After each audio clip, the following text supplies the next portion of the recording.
जिला स्तरीय junior Red Cross शिक्षा और प्रशिक्षण शिविर अनुष्ठित।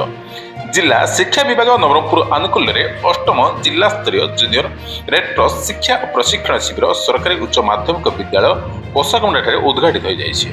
एथिरे जिला शिक्षा अधिकारी श्रीजुक्त छत्रपति साहू सभापतित्व करता बेले सम्मान्य विधायक दाबगां श्रीजुक्त मनोहर भंडारी जोगदेइथिले। अन्य अतिरिक्त जिला शिक्षा अधिकारी श्रीजुक्त प्रकाश मालिक, गोष्ठी शिक्षा अधिकारी श्रीजुक्त सोमरेन्द्र भूमिक, गोष्ठी उन्नयन अधिकारी आशीष त्रिपाठी, ब्लॉक चेयरमैन श्रीमती सर्वेश्वर माझी, मान्यवर गणशिक्षा मंत्री प्रतिनिधि श्रीजुक्त कुंज बिहारी दास, सांसद प्रतिनिधि श्रीजुक्त सुरेश पात्र, बद्री नारायण सिंह प्रमुख उपस्थित रही।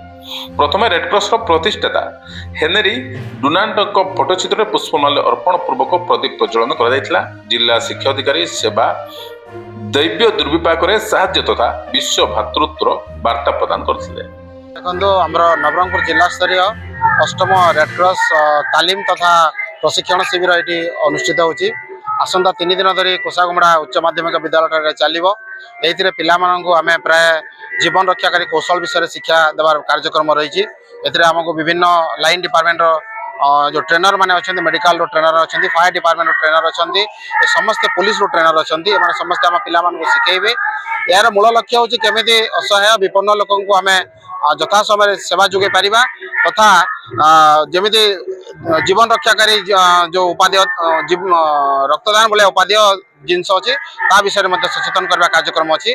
आसंता काली गोटे मेगा ब्लड डोनेशन कैंप आयोजन कर आज तालीम शिविर में आमर 10 गोटे ब्लॉक रु पाखापाखि 500 रु ऊर्ध्व जूनियर्स मैंने भाग नहीं जो मैंने आसंता 3 दिन धरी ये रे एवं विभिन्न कौशल शिखे तथा ब्लॉक रे जाइए पिला स्कूल मान भितर यह कार्यक्रम उद्देश्य विषय प्रचार प्रसार करेंगे। वर्तमान सुधा 500 पाखापाखि पिला रजिस्ट्रेशन कले। आम पाखापाखि 700 टार्गेट अच्छी। आम आशा करुँ 700 पाखापाखि पिला पाखक आसवे और अध घंटा घंटा भर आम रजिस्ट्रेशन टिकट। जूनियर रेडक्रॉस दिवस उपलक्षे आज नवरंगपुर जिला स्तरीय रेडक्रॉस दिवस आज पालन करा। यार उद्देश्य है किभली भाव में जो माने जो समय रे असुविधा थी से समय आमर व्यक्तिगत भाव में किभली भाव में आम से साहाय्य एवं सेवा दे पारिबा यार मूल उद्देश्य ताहा एवं किभली भाव में आम समस्त बंधुतापूर्ण भाव में समस्त भाईचारार सहित बंचिबा समस्त एकत्रित हवा यार उद्देश्य।